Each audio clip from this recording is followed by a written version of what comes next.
Yeah, I mean that makes a lot of sense, especially when you consider the fact that as things start to wear out, you might want to start sliding up the track, and that's why Auto Club is as wide as it is. But it's definitely going to be really important for these drivers to optimize what they can on fresh tires, because if this race has prolonged periods of green, you're not going to have quality opportunities to come down and change those tires. So you really need to be careful and nurse those babies around as much as you can while still remaining competitive. Yeah, we've got some storms rolling through in the production area, so internet quality is a little diminished at the moment, but we are working to get that resolved, get the action back to you as soon as possible. But under caution here on lap 5, we're going to give you a little bit of a radio broadcast, I guess, as Logan Clampett took the lead away from Clint Halterman in those first stages. Halterman actually fell back a little bit. Drew Jawah is now in the second spot. Followed by Matt O'Brien, who's running third for Ohio State University. Clint Halterman back to fourth now for UNC Charlotte. Garrett Vighton in fifth. Timothy Moore in sixth at the moment. Matthew Morton, and then Jacob Weist, Matt Nordberg, and Jake Cummings rounding out the top 10 at the moment. The caution was brought out on lap number 3. Car 33 got involved in an incident with car number 51, 33. Matthew That Burton and is Nathan Matthew Inman. Burton and Nathan Inman. So Matthew Burton from East Tennessee State, Nathan Inman from Clemson University. Inman, of course, the rookie involved in that incident. And I believe I saw where car 33 did receive an end-of-line penalty. So Burton will be restarting at the tail end of the field when they go back to racing here, Alex. And I Yeah, believe and they're going to get ready to get the certainly, one-to-go signal this time by. yeah, certainly a tough break to have that happen so early in the race. But the only advantage you have in a situation like that is because it's so early, there is still potentially time to work yourself out of that hole. It's not going to be easy.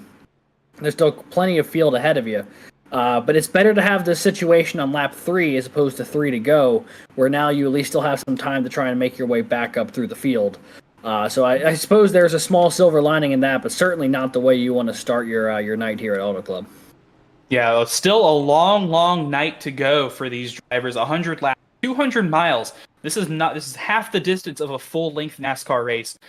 So a lot of these drivers, even though you get caught up in an incident, your day is not going to be done. You have a lot of time to get back up through the field and challenge for the win. But the pace car is about to come in. The field is working their way through turn 2 for the last time.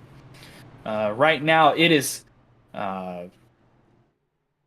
Excuse me, trying to work my way through the field. Yeah, Logan Clampett and Drew Jawah on row number 1.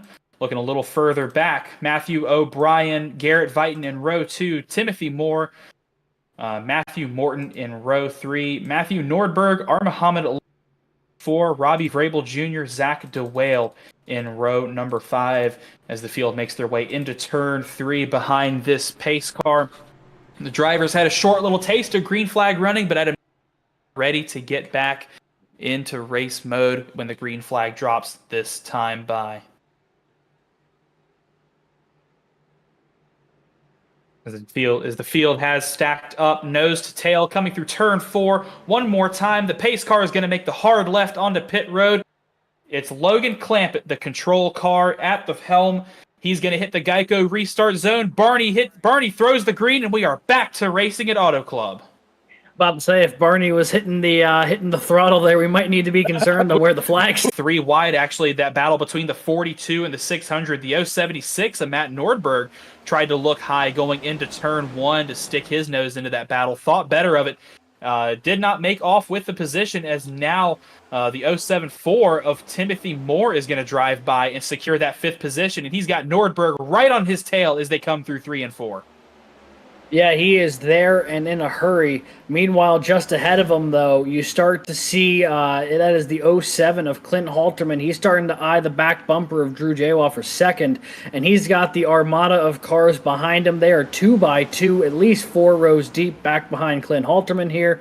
As they dive back into turn 1, it looked to be a good battle there between O'Brien from Michigan Technical University as well as Timothy Moore from Manhattanville College. And it's a gaggle of cars fighting for spots in the top 10. I believe that is 5th, all the way through about 12th were 2 wide coming out of turn 2 that time by. It's the 076 of Nordberg, the 600 of Jacob Wiest, the 42 of Garrett Veit and Matthew Morton. Muhammad Alif now in the mix as we're 3 wide for about the 12th position coming across the line. That's Robbie Vrabel Jr. battling with teammate Zach DeWale, the 2 alumni from St. Clair College, as there's still 3 wide with Jake Cummings going into turn 1. This battle is not going to settle out anytime soon. No, it is not. 3 wide going through 1 and 2. Everyone is able to escape the exit of the turn 2 cleanly enough, but there are still cars dipping in and out going down the backstretch. Right now, in the thick of it, it is Robbie Vrabel Jr., a 2-time winner in the CIL here at Auto Club. He's making his way back toward the front of the field, but having a hard time doing so with all of these cars blocking up traffic in front of him. There are still 2 wide as far as I can see in this front pack here. Right now, a couple of St. Clair teammates go battling each other just outside the top 10. It is Robbie Vrabel. Side by side for, I believe, about the 9th or 10th position. They are going to stay that way coming out of turn 2 as a big move from further on back of the field. That's Jason Wallet, Drexel University, in the 76 going. We're going to try and go back and see who was involved in that crash. Only, I believe, 2 cars involved in that incident, so a relatively small one for just how close and how intense these drivers are running with each other. I mean, this has been incredible racing, really, that we've come to expect from Auto Club. But what it looks like happened, I think I saw Nick Stockner involved as well. He got a little push from behind from, I think that's Athena Leclerc.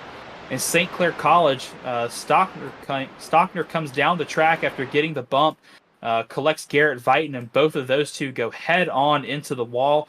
Leclerc walks away unscathed, and I think that's the case for the rest of the drivers. But Stockner and Veit involved. And race control intervened on that incident pretty quickly. Car 61, Athena Leclerc, has received an end-of-line penalty for that incident. And I think I saw the smoking car of the 42 trying to make its way around turns 3 and 4. I believe he's getting pit road. But with how much smoke was billowing out of the back end of that thing, I honestly don't see him coming back out on track. His day might be done, but we hope for the best.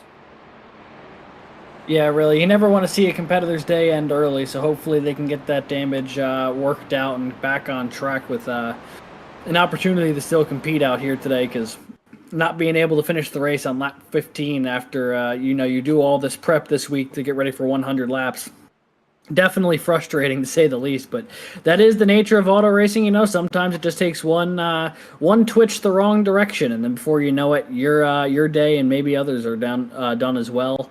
It's part of what makes the sport so exciting, but also makes the sport so frustrating at times. And when you're competing at such a high level here in the CIL, this league and this race, this kind of racing demands so much perfection. It demands so much skill that one little slip up by even an inch can ruin not only your day, but somebody else's. But an unfortunate incident. I think it's just a product of the kind of racing that we see here at Auto Club, the very tight, close quarters, all give, no take racing. But like you said, working on lap 15 of 100 in tonight's Never Forget 200, where we honor and remember the sacrifices and the lives lost on the September 11th attacks 22 years ago to this day. 15 of 100 complete. Logan Clampett is the leader. He had pulled out to about a half a second lead over second place Jacob Wiest from UNC Charlotte. Drew Jawa holding in that number 3 car, holding the 3rd position down for Manhattanville College right now. Clint Halterman, another UNC Charlotte driver, running 4th right now. Timothy J. Moore, he will restart in the 5th position. Matt Nordberg will restart 6th. Matt O'Brien, a Matthew Lockout of that 4th row, he will restart 7th. Muhammad Alif will restart 8th. Robbie Vrabel Jr. and Zach DeWale, the 2 St. Clair alumni teammates, will line up on row 5 as they come to I was about to say the choose cone, but they don't have that yet. But I believe we're going to get the 1 to go signal from the pace car this time. Looking a little further on down the field, Matthew Morton 11th, Jared Kaler 12th. He has worked his way up from the 25th grid position. all the way up to 12th in 15 laps. So a rocket of a car for that UNC Charlotte driver at the moment. Colin Culpa will restart 13th. Edward Sanchez got dropped all the way back to 14th after being in the top 5 for a pretty considerable amount of that first run. And 15th, Rhett Crane. 16th, Brandon Schulenberger. 17th, Jason Wallet in Drexel University. 18th, University of North Texas's Edwin Onofre. 19th, Penn College of Technology and Austin DeLong. And Connor Levy will restart 20th for the 14 for Arizona State University. As the drivers are going to make their way down the backstretch one last time before we get the green flag. They're going to get the field bunched up, and I think I see the leaders maybe playing with each other a little bit. Or not the leaders, but a couple of people towards the middle of that top 10. Armahaman Alif all over the back bumper, and Matt Nordberg maybe trying to get in his head a little bit before the... But what I'm interested in seeing is these two St. Clair teammates that are going to be starting right next to each other, alongside with Jared Kaler, one of the first positions outside the top 10. But the field is stacked up behind the leaders. Logan Clampett is the control car on the inside.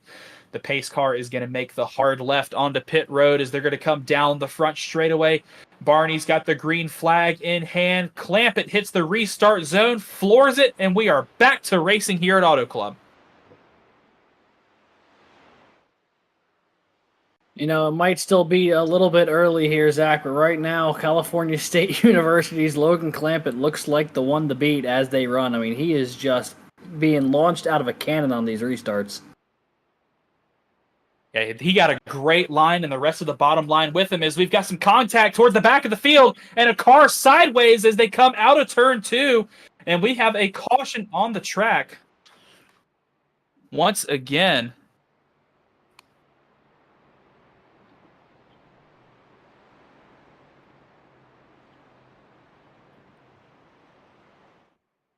the technical difficulties continue to plague me. Sorry, I was very behind there. But yeah, caution is out for the third time here in the Get 200. Incident towards the field. We're going to see if we can get a replay on that. But it looked like there was maybe some 4 wide coming out of turn 2 that didn't quite work.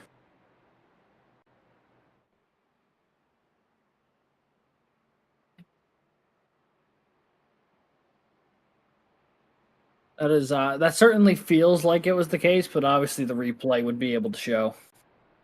Yeah, we're going to take a quick look at the replay here, maybe.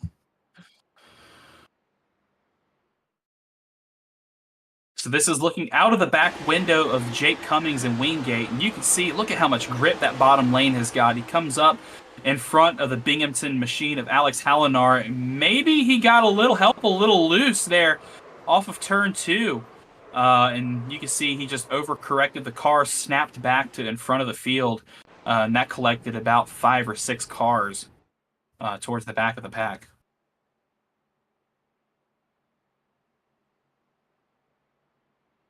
So I think for the moment, everything is kind of sewing itself back together here on our end between production, broadcast, and all that sort of stuff. I think, you know, the knocking on wood, the bad vibes have passed, and hopefully everything will be able to stay glued together here for the remaining chunk of this race. Let me tell you, folks, trying to cast at the same time as you're seeing things on screen is definitely not ideal. But, you know, life moves on, and speaking of moving on right now, we're starting to see a bit of action up front here. We're starting to see some new contenders in that top 5, including the likes of Matthew Nordberg there for NC State, rolling in 5th. He slowly but surely has worked his way up here into the top 5 here after starting this race. I want to say back around like the start of the top 10. No, he actually gridded 16th to start this race. So even more so then. He's really moving. Yeah. He's one of our biggest movers of the race, actually, along with Jared Kaler. Just looking at some positions now. Yeah, Kaler started 25th, is up to 13th. Edward Sanchez started 22nd. He is up to 14th now. Looking at Rhett Crane from Ball State University, that number 6 machine, he gridded 32nd and is up to P15 right now. couple of other cars, notably Major Monsivas from Texas A&M International, started 38th. He's up to 22nd. Wow. Let's see, Jack Ritchie from Coastal Carolina, he started 33rd, and he is now up to P20. So a lot of big movers here in the first major stint of this race. Absolutely. I also thought of a grid... horrible pun. Oh, gosh. You were talking about how Major Monsivais had moved up a good 12, 15 positions. So my brain immediately said, well, he's making major moves. That's just, what he's doing. But, you know, those are the thoughts that kind of stop me from making any forward progress in life. So with that being said, the lights are out on the pace car, and we are about to go racing once again here, Zach. As Alex Gagnon has been fired from the booth, you're going to see the pace car make the hard left onto pit road. Logan Clampett, still the control car, leading almost every lap in this race so far. Barney throws the green flag, and we are back to racing at Auto Club. And here they go, roaring into turn number one. Clampett kind of running about a groove off of the bottom lane here, trying to gauge where the pressure might be coming from. And his contender is going to be the 3 of Drew Jawa. As they come flying down the backstretch, you can see how busy it is. Everyone dipping in and out of line, trying to find that extra little bit of room. Everyone moved up to the high side if they found some room on the backstretch. That wasn't for everybody, though. Some people got left out on the inside, which gave him the advantage going into the corner, but certainly makes it tough to get a full exit when you can't go all the way up to the wall. And like we said, the high line is the fast way around this track, but you're gonna conserve your tires a lot more being on that low line. As we see some drivers opting to take that low line, some 2, 3 wide. This is looking out of the back of I'm not sure whose car that is, but this is looking towards the about the bottom half of the top 10 on through the rest of the field. You can see a lot of drivers have sorted this out already. Some single file, maybe difference in opinion on what the best line should be going through the corner. But they're going to settle it all back out to be single file as they come down the front straightaway. You can see Logan Clampett still in the lead here, working on lap 23 of 100 here at Auto Club. And it doesn't look like anybody's going to mount an attack towards Clampett anytime soon. Yeah, not just yet, but that doesn't mean there aren't plenty of battles all throughout the field here. I mean, we're taking a look right now. 2x2 action coming off the corner. Now you see Colin Kolpa to the outside of Tim Robb there. That 100 car from Indiana University trying to make the move on the outside. And as we make our way further up through the field, I mean, you can see how everyone kind of fans out in the corner and then tries to get themselves relined back up as they go on to the front stretch. Right now, it is Clampett, Jawa, Jacob Wiest, and Robbie Vrabel Jr. Hello to the top 5 for the 075. This track has he's found caution. A lot of success here, and the caution is out. Yeah, but Vrabel's got there. Some. Oh, people are in the grass. Gosh. People trying out the new grass model that iRacing just put out this week or last week, maybe unintentionally, but. And the pace car. Look at the pace car whipping down the backstretch. Max Verstappen driving the pace car right now. Goodness. But yeah, Vrabel has found his way in the top 5. He is, I think, the one that everybody's expecting either to win, or if he doesn't win, at least do very, very well and get a good points haul for both himself and St. Clair College in the Alumni Championship. But he's got Logan Clampett to work through. Former Coke Series driver, somebody who knows these next-gen cars very, very, very well in this sim, as it looks like we're going to have our first round of pit stops. Maybe Clampett took, Jawa stayed out, and a couple of other drivers are coming in. I think that was Wiest and Vrabel coming in, and it looks like that might have been the correct call. So some strategy already being played. Even inside the top 5, the leaders came in as Jawa stayed out. So we're going to see how this battle on pit road shakes down, Alex. Yeah, absolutely. We saw Vrabel and Wiest get into their boxes here. Right sides go up on both of those green and white cars. Not teammates, but they look pretty similar out on track. Right side up there for Clampett. Looks like the 074 Tim Moore overshot his box. Now the Oh, right man. side's down for Clampett. Left side's going up. Here comes Weist and Vrabel off of pit road. Clampett will win the race off pit road. Weist and Vrabel will retain second and third respectively. So the front three cars who came down pit road will get off in the same order.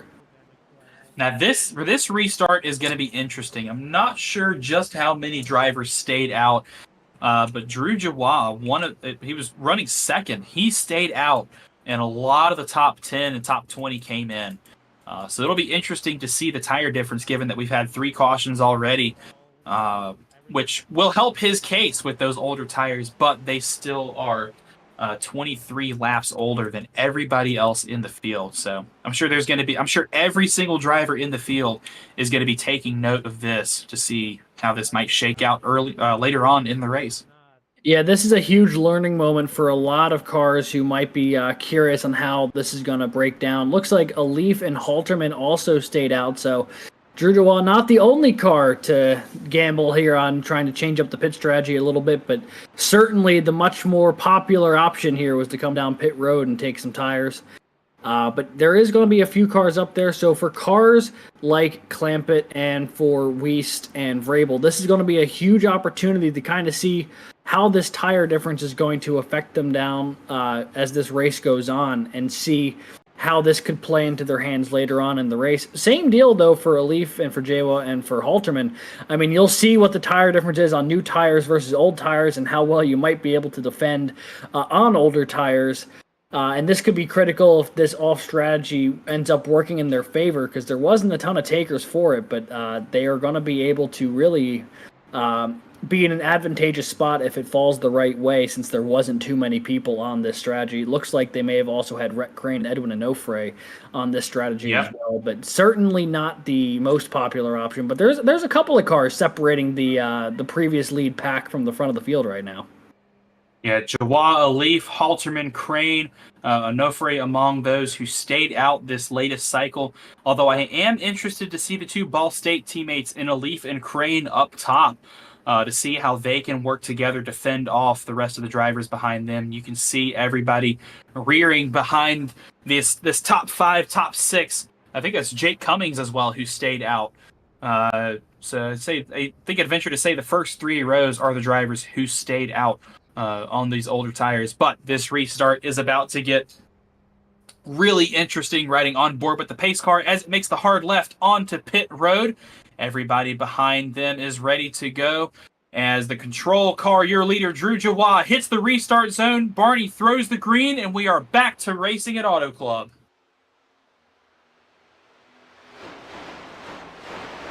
And you see the 3 break away here from a little bit of the rest of the field, and it's a bit of a gap back to where all the fresh tires are. You see how wide that back was. Oh, and somebody's sideways. There goes Jacob Weist is around. There's more cars scattering behind him. Looks like most people are going to be able to get out of the way, but that's going to bring out the caution. Tough break there for the 600. He was running up in the top 5 right before the pit cycle there. And now after the pit cycle, he's going to fall way back there after he either spun or got spun coming off of turn 2. The replay will tell. Based off of how they looked like they were 4, maybe 5 wide going in and through turns 1 and 2, I think I'd venture to say he may have had a little help either from below or behind. But we're going to take a look at the replay soon. And we're going to see exactly what happened there. But Drew Jawah maybe dodged a bullet right there, but does put another restart on those tires. These restarts here at Auto Club are brutal on the tires. So a correct call for the time being, but we're going to see how that lasts long term if he doesn't come into pit road this time. The fuel window, as we said towards the top of the show, is about 46 laps. I believe the pit window for the first stint in the 2-stopper strategy, yeah, that'll open up on lap 33, so still a little too early to do a 2-stopper. But with the amount of cautions, I think the 2-stop strategy might have gotten thrown out the window, as you do see Edwin Onofre pull the trigger and come to pit road for UNT. So we'll have an opportunity here at this replay. Let's pull it up and see what happened to Jacob Weist, who went for quite the ride there coming off of turn 2, Zach.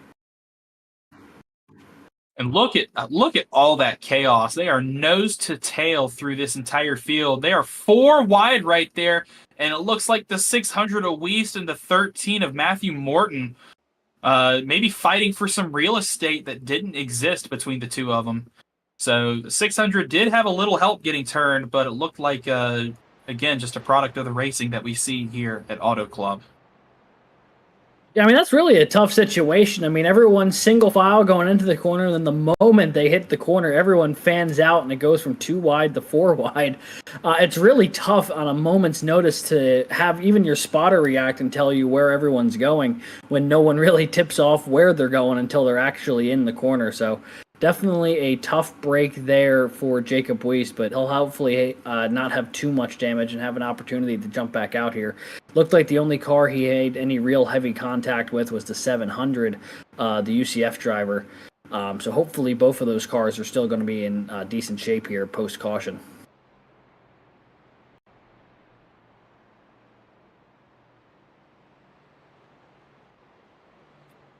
And race control is convening on the incident, but it looks like it might go the way of a racing incident at the moment. We're going to get you those updates as they come through to us in the booth.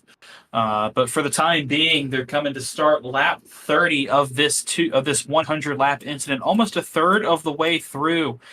This Never Forget 200, and Drew Jawah is in the lead. Out in front of Muhammad Alif, Clint Halterman, Rhett Crane, and Jake Cummings in the top 5. But I'm really, man, I want this race to go green so bad because I want to see how this strategy call plays out. These older tires mean that you're not going to be able to fan out as much as these drivers towards the middle of the pack did, as we saw on that last restart. You know, they were 2, maybe 3 wide inside the top 10 going into turn 1, but towards the back of the pack, we saw 4, maybe even 5 wide at one point, which is inevitably what sparked that incident that brought out this most recent caution. But I'm ready to see what these guys can do up front. I'm ready to see if they can hold off these new tires behind, and I know that they're ready for another caution because their pit window is about to open up. I'd say they are going to have to come in before or at the halfway point of this event.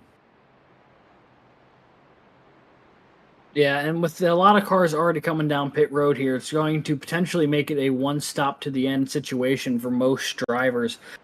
Since this is pretty close to the pit window that they wanted, and with all the caution laps that we've had since, you know, they might be able to squeeze it, but certainly going to be a tough fit as the lights are out on the pace car. Coming to the green once again here at Auto Club. Pace car peeling away, green flag in the air. Barney waiting for them to hit the restart zone. They are going to lay down on the throttle, and here we go once again, racing at Auto Club, and immediately they haven't even hit the corner yet, and they're already starting to fan out a little bit. Yeah, Drew Jawah had an absolutely perfect restart right there. Look at the gap he's got back to Muhammad Alif as they are 3 wide behind Alif for the 3rd position. That's Ball State's Rhett Crane with Clint Halterman and Athena Leclerc. Whoa. As we've got some contact towards the back of the field, some cars losing control. Oh my goodness, what is going on? As we have another caution that has come out. Yeah, and that's just the nature of, you know, cautions breed cautions, and these restarts, you can be so aggressive on them. You can fan out 3 wide, 4 wide, maybe even 5 wide. But the thing that I think the field is having a bit of trouble with is while you can fan out that way going into the corner, you got to remember you got to fan back down on the straightaways because they're not nearly as wide. And I think that might have been part of the issue there. That was a wreck in slow motion, I'd say, as it looked like it started at the exit of turn 2, but it kept going all the way down the backstretch. It almost looked like a few separate incidents that had started. Like there was some cars loose towards the middle of the field. There were some making contact towards the back of the field. We saw some going down towards the inside. So a lot happening right there on that most recent restart.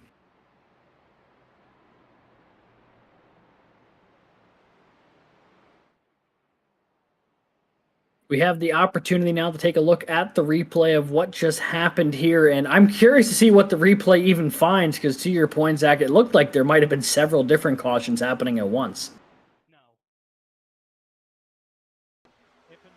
Taking a look at the replay here. This is coming out of turn 2 on the latest restart. It looks like Jake Cummings got a little loose from that Wingate car. Tried to keep it straight. Oh man, it just couldn't get it back underneath him. And poor Matt Nordberg got caught up. He did just nowhere to go for that NC State machine. But it looks like both of those drivers may have walked away with minimal damage to their cars. You know, if collegiate sim racing doesn't work out for Jake Cummings, he might have a spot as a rodeo cowboy because he was trying to ride that buck all the way down the backstretch there. He was holding on for dear life and just bouncing off of cars left and right when they were trying to get by at full speed, and he was doing everything he could to try and save it.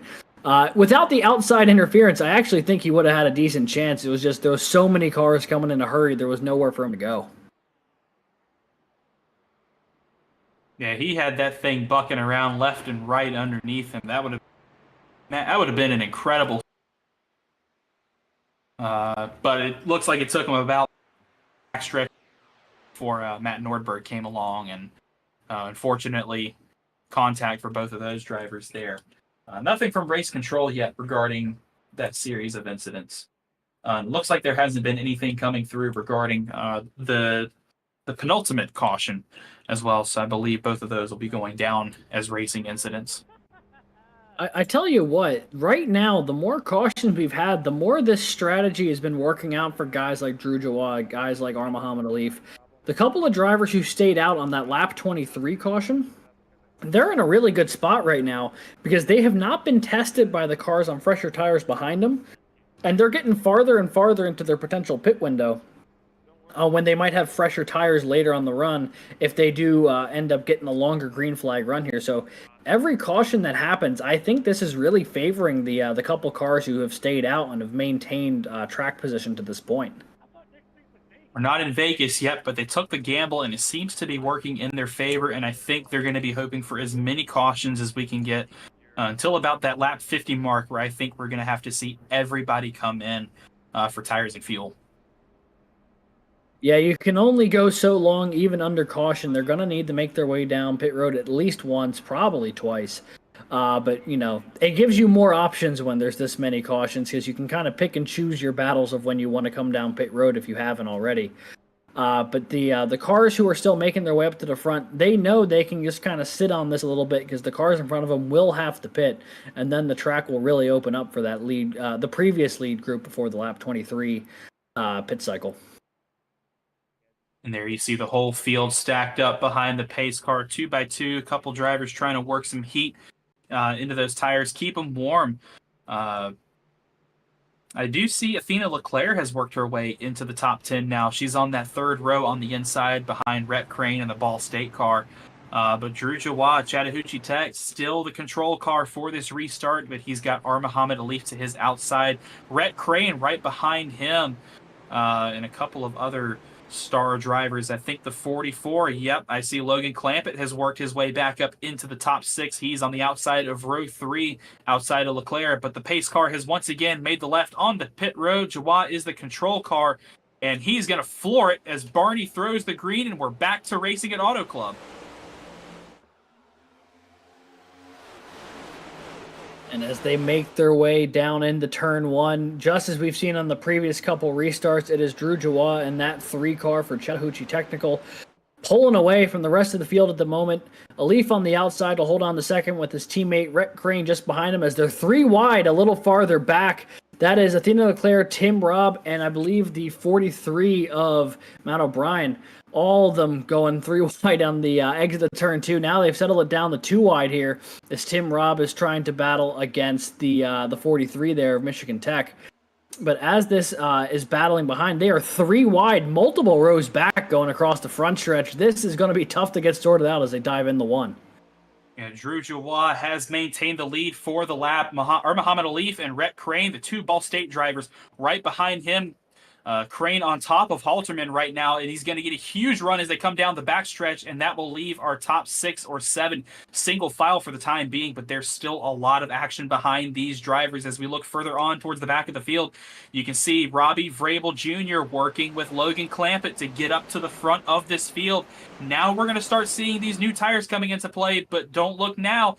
Here's actually that's Zach DeWale, Jared Kaler, and Tim Robb, 3 of our championship 4 from last season all together right there, as Zach DeWale is going to come out as the benefactor of that battle. You can see Kaler on top of Robb right now going through turns 1 and 2, trying to get to the back bumper of DeWale. DeWale's going to go low out of the corner. A little wobble for Kaler as he comes down the backstretch with a huge head of steam to try and make the run on the 027.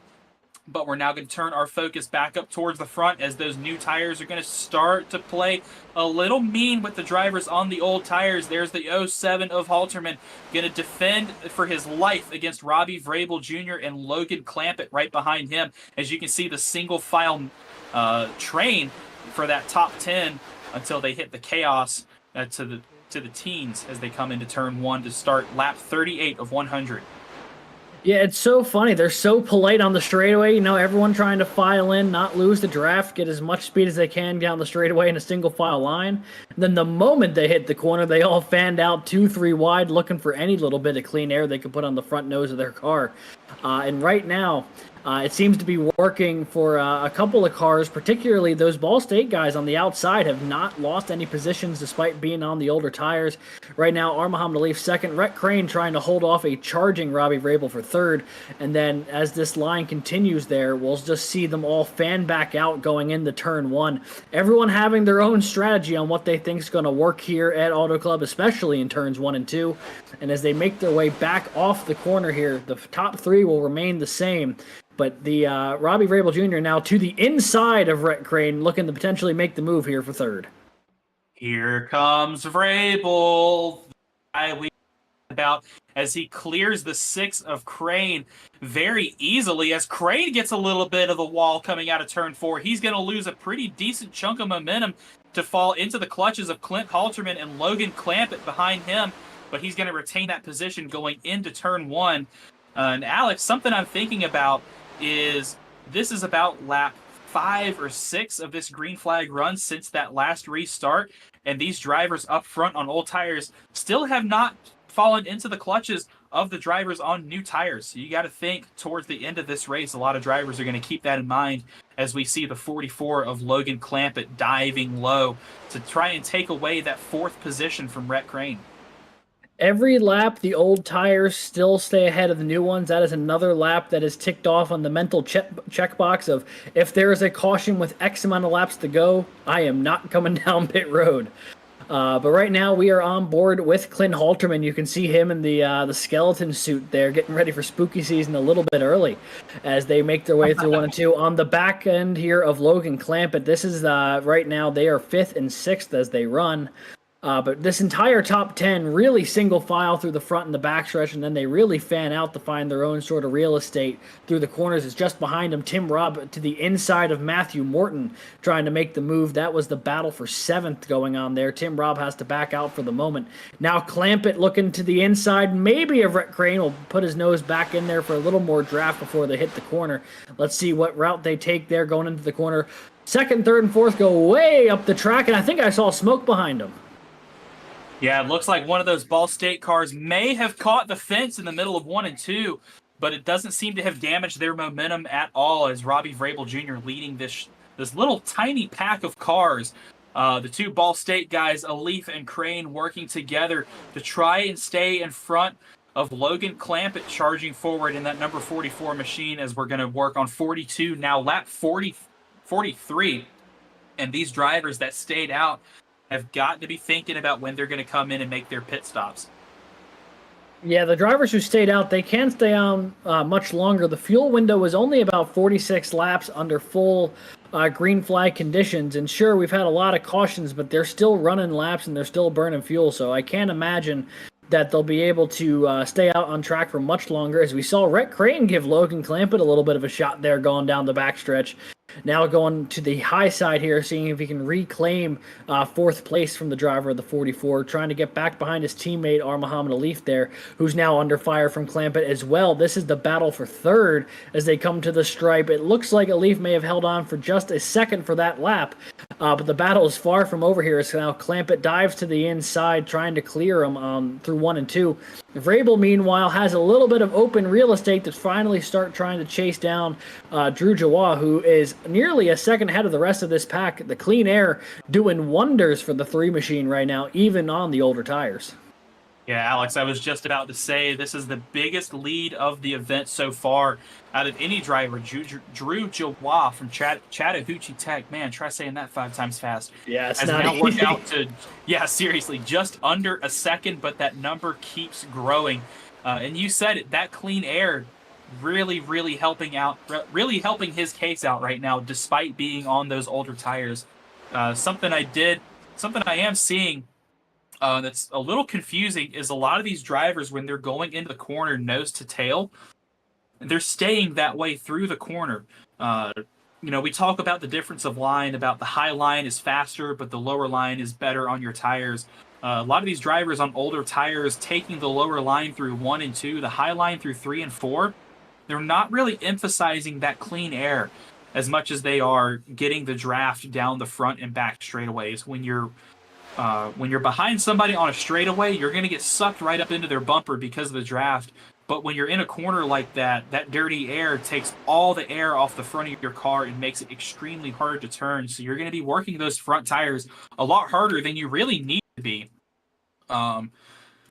So I'm a little confused as to what these drivers are doing, but it looks like that time around some difference in opinion on which line to take. As you see the 51 machine, that's Clemson University's. Excuse me, I gotta check my notes. That is Nathan Inman, who has just gone another lap down. Who I Yeah, believe this is his rookie campaign for Clemson, and not off to a great start here today at Auto Club. The early incident on lap 2 or 3, and now going a lap down here to Drew Jawa on lap 47. So far, not a night to remember for the driver of the 51, as now he is getting swallowed up into the pack of traffic as well. That might be an opportunity for a few of these cars to try and use them as a pick and roll, though, as now Clampett was able to get around Robbie Vrabel, the 44 now up to second place, and now he's going to try and chase down Drew Jawa, who is only about a half a second ahead of this lead pack now, even with the Clean Air. That gap finally starting to come down a bit, and the fresh tire difference might finally be catching up to the driver of the 3. That 51 car has got a pretty paint scheme on it, though. I'm looking at it more, and I like it more and more every time I see it. It's really unique how it's got like almost looks like football fans on the side of it. Towards the back of the car. But some really pretty paint schemes out there tonight. I'm quite particularly fond of the Ball State cars, how they've got the white and gray schemes going on. The one of Kaler with his black, gold, and green scheme looks really good as well. And Tim Robb, of course, with the American flag tribute car from American University on the memorial of 9/11. Always good to see that American flag out there, and especially running up towards the front. He's currently P8 right now for American, splitting the uprights of the 2 UNC Charlotte cars of Kaler and Halterman, as we're going to ride along with Muhammad Alif there for a little bit, as he's still working with his teammate Rhett Crane, although they're separated by Matthew Morton from Ohio State University. Matthew Morton, in his rookie campaign here in the Next Gen College Cup Series, he dominated the Throwback Cup Series in the Gen 4 car over the summer that we ran, but unfortunately did not walk away with the title. That was Drew Williams from Clemson University. But Matthew Morton is a pretty staunch competitor in the eNASCAR series, the eNASCAR College Series. He has made his way into the CiL now and is putting down some good numbers in his first season, as we have just crossed the halfway point in the Never Forget 200. Yeah, and speaking of Tim Robb, you mentioned him earlier. We see him on screen here battling with Athena Leclerc. This is the battle for the 9th position. He's got some work to do still if he wants to find his way up front, but I feel like it would be quite the special sight to see that red, white, and blue number 5 car up in victory lane this evening on the remembrance of 9/11, 22 years to the day here, as Tim Robb now all over the back bumper of Athena Leclerc going down the front stretch. But as we are making their way in now, a deep dive from Matthew O'Brien, the 043 car, Michigan Tech, going way down to the inside line, making it 3 wide coming off the corner. Will they all get it sorted? Yes, they will. And now Tim Robb with a big block in front of the 43. Man, they are throwing haymakers at each other right now. 9th, 10th, and 11th is where the action is right now on lap 51. Right now, it's Robb and Leclerc side by side. Is a big wiggle right there from the American University car.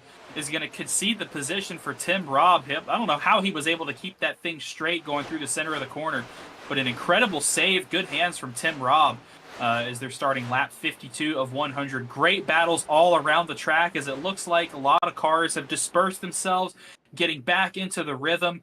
As a huge run right here from Robb, looking all over the back of, I believe, that is Zach DeWale from St. Clair College, as Robb gets a huge run down the back straightaway and is able to clear DeWale before even getting into the turn. But DeWale is not going to go gentle into that good night. Robb throws the block off the corner, cuts the nose of DeWale. You said it best. Haymakers right now being, as DeWale's going to get to the inside line, have the shorter line to turn 1 and take the inside from Robb. He's going to get a nose out temporarily, but Robb is going to stay right with him, and these two going too wide has let, look who it is, Matt Nordberg back into the mix for NC State. And now they're going way down to the inside of the backstretch here. Zach DeWale and Tim Robb are not making friends with each other right now. Slide jobs against each other on back-to-back corners. Now Tim Robb really loose through the corner. DeWale will take advantage going to the inside here. He'll go way down toward the apron. Now in his wake, it is both Tim Robb and Matthew Nordberg. Now as DeWale slides up, Nordberg goes with him. Robb will stay down low as they go into 1 and 2. Not going to be able to do the slide job this time, I don't think. The number 5 car will. But he might be able to stay with this pack here and try and reline it up for turns 3 and 4, as Nordberg now with a good run in the draft of DeWale might clear Tim Robb as well. Matthew Nordberg up into P11. Looking up towards the front of the field, Logan Clampett has taken the lead from Drew. Position second. Matthew Morton in Ohio State University third right out of your pylon. But this is the battle for the 5th position. There's 5 cars locked in this battle between R. Muhammad Alif, Matthew O'Brien, Clint Halterman, Thena Leclerc in this, as well as Jared Kaler. It's a 5-way battle for the 5th position right now, as Rhett Crane is showing the way in front of his teammate at the moment. So we're already seeing some difference of tires right now. Potentially these old tires coming back to haunt these drivers who didn't pit back on lap 23. But speaking of pits, when they come around this next time, the fuel window is open to make it to the rest of the race. So everybody in this field will have to pit at least one more time. So if you ask me, I think the winners of strategy here are the people who stayed out on lap 23. Yeah, it really seems to be working, because if you are Rhett Crane, Drew Joie, Clint Halterman, you're still all in the top 10, and you'll still have to pit just like everyone else is going to. It's a strategy that seems to be working out pretty good right now, assuming that they can make it work through the pit cycle. That's going to be the big question. Don't know how many more laps they can extend it, but they might have to be coming down pit road sooner rather than later. And the rest of the cars who came in around lap 23 can definitely run a bit longer if they so choose. But right now, we got a bit of an interesting mix up toward the front. It looks like that was actually R. Muhammad Alif who came down pit road a moment ago. While Clampett is about half a second ahead, we have now Matthew Morton, Robbie Vrabel Jr., and Drew Joie all up toward the front here. All with their own sort of unique reason of how they are here and why they're up in the front 4 right now. Clampett, obviously, Coke Series driver, a lot of talent. Matthew Morton dominated the summer season, and right now he's putting on a good show, running second. Robbie Vrabel Jr. has been the master of the CiL Auto Club races previously. He's running third. And as I was saying, it was fourth at the time as Drew Joie, who's now coming down pit road.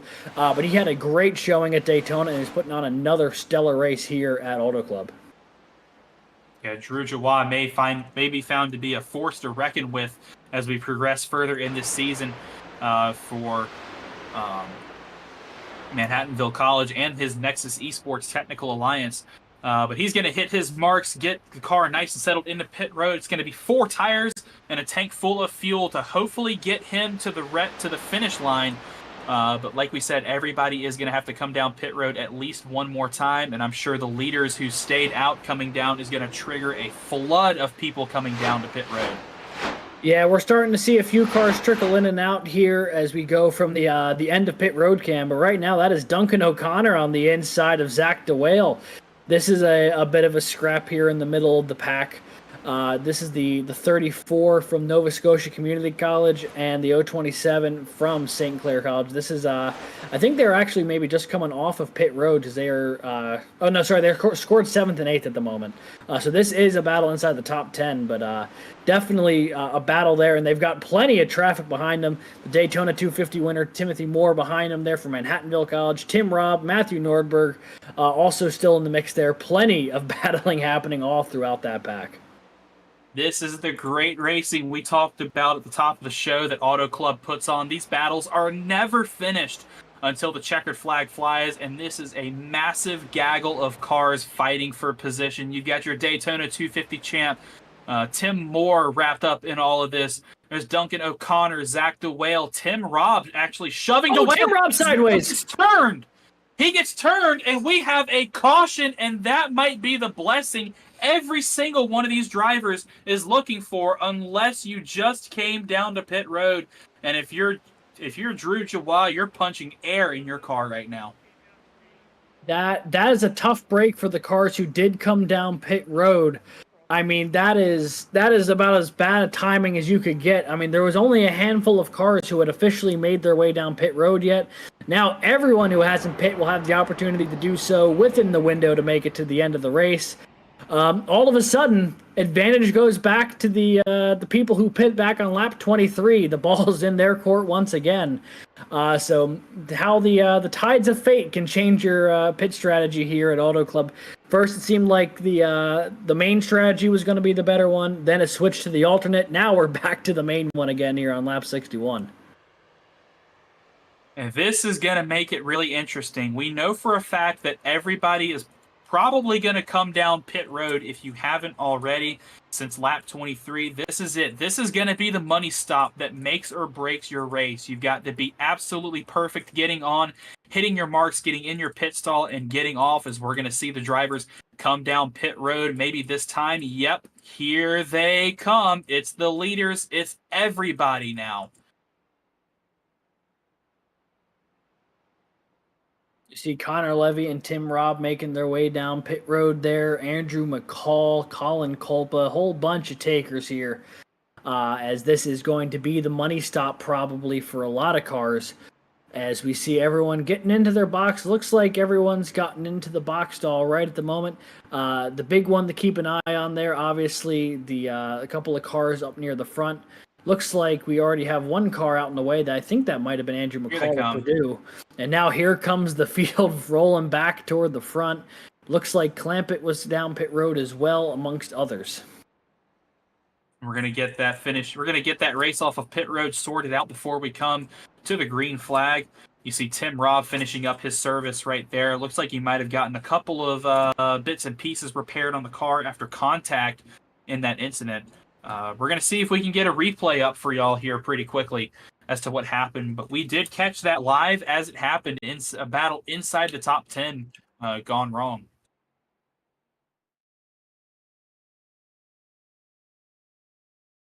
As you can see on the outside there, the 5 of Tim Robb. He comes up to the back bumper of Zach DeWale to give him a push to try and clear Tim Moore and Drew Jawa.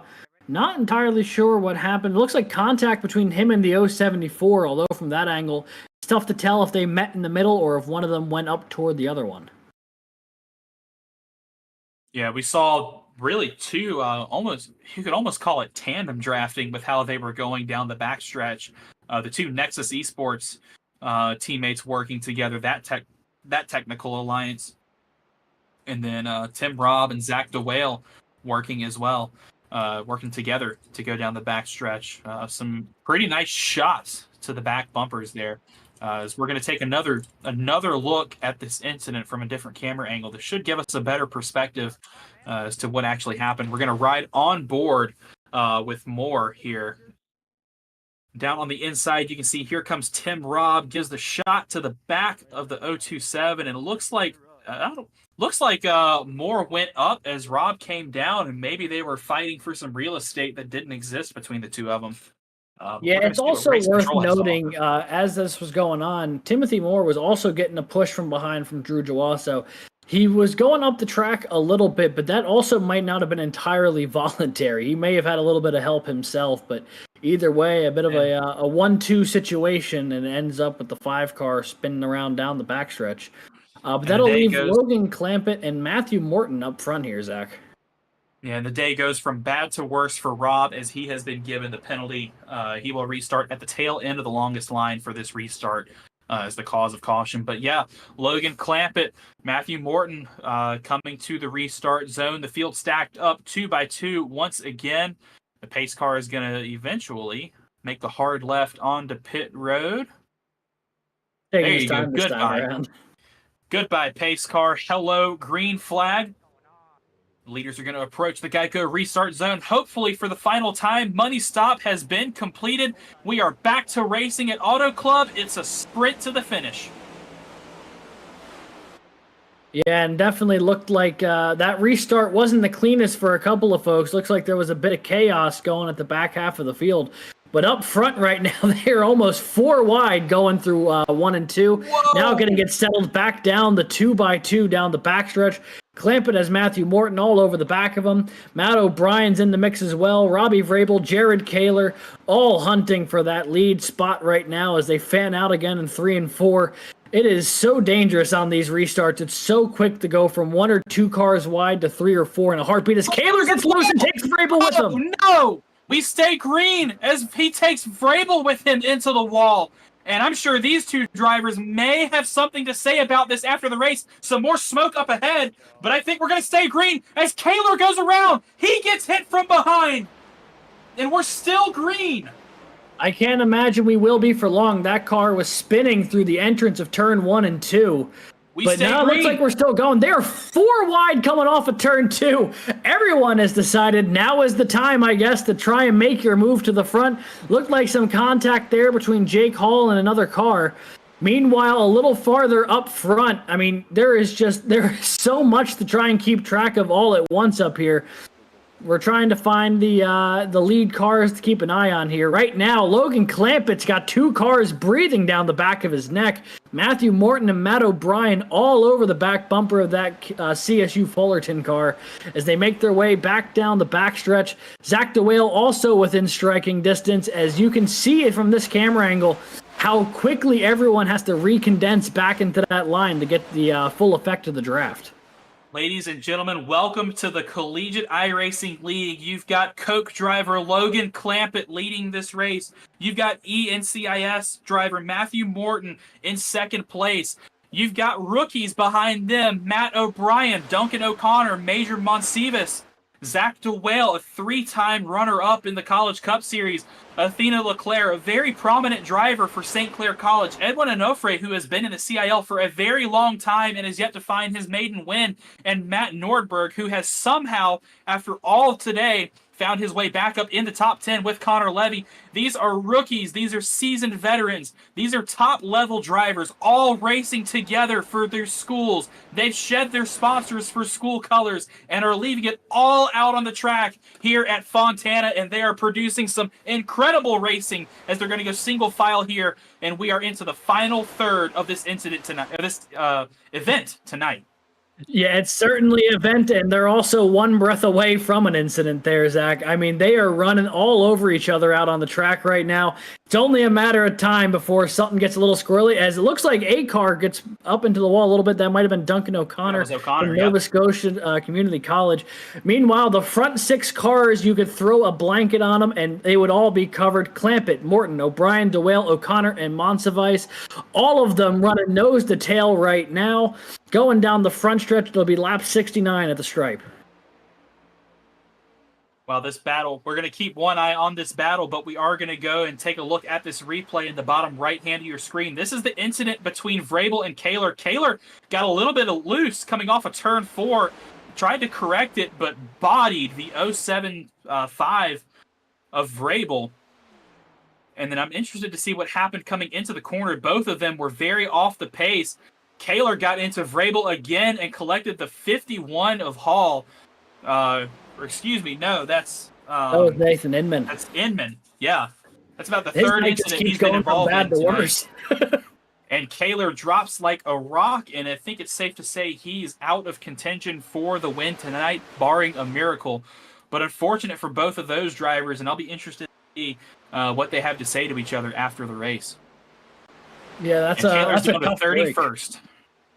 It's a tough break for both drivers. They both had wicked fast rides here, and they spent most of the night running inside the top 10, especially for Vrabel, a lot of the time inside the top 5.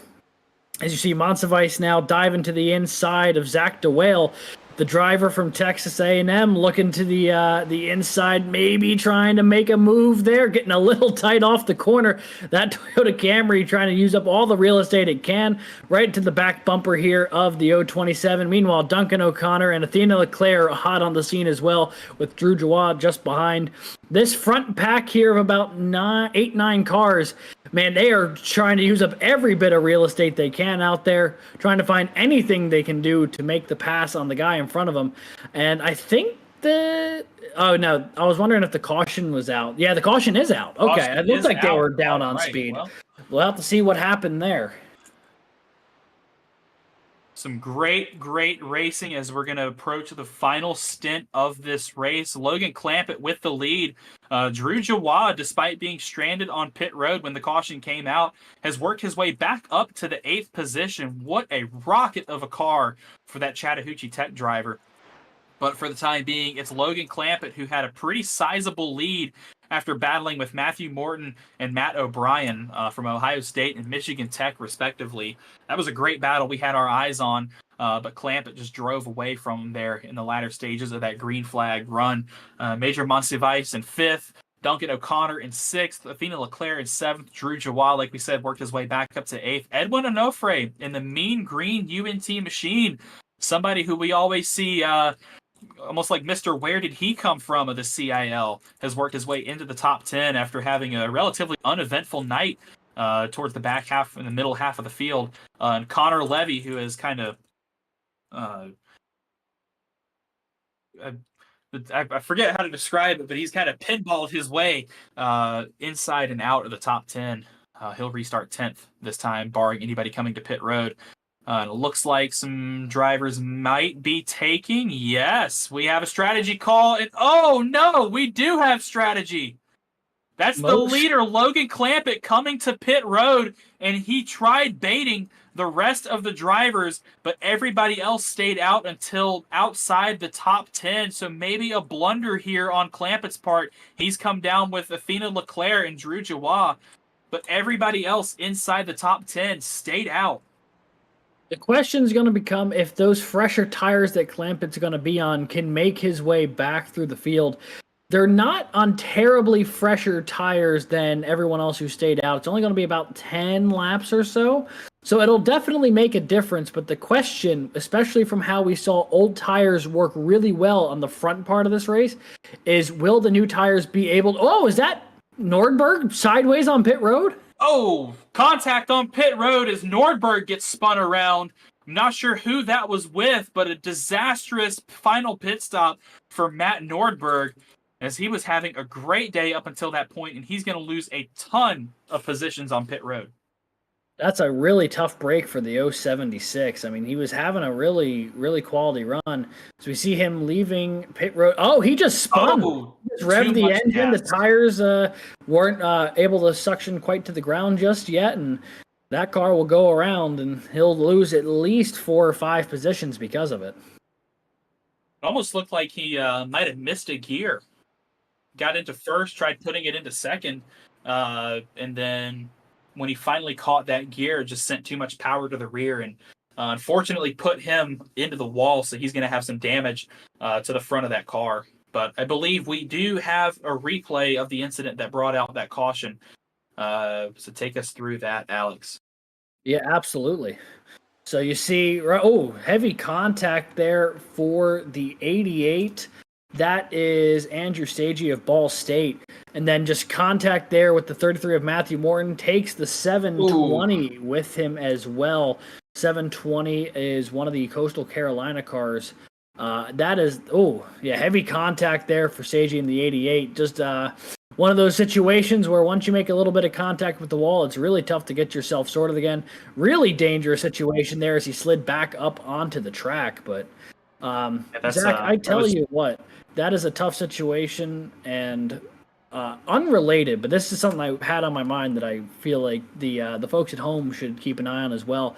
One driver I am really keeping my eye on at the moment is that 041 of Major Monsivice there, Texas A&M Internationals driver, sitting in I think row 2 at the moment. He's come from the mid-20s at the start of this race all the way up to 4th now. That Toyota Camry has been making a ton of progress, and now with less than 30 laps to go, sits on the doorstep of a really, really solid run here today.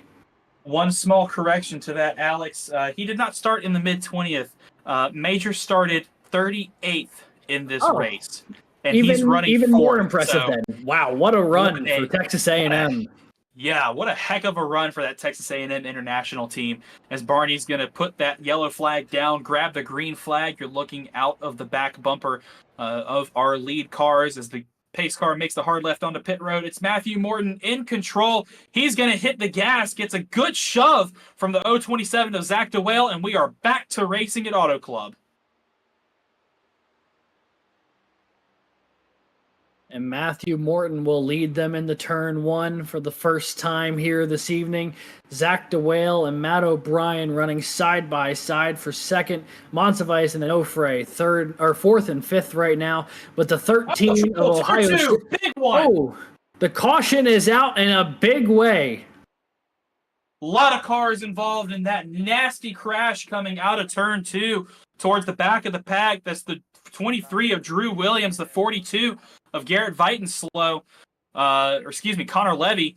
That's the 888 of Andrew Burrell, as well as the 5 of Tim Robb. The beautiful American flag car on 911 caught up in that incident. You don't want to see that.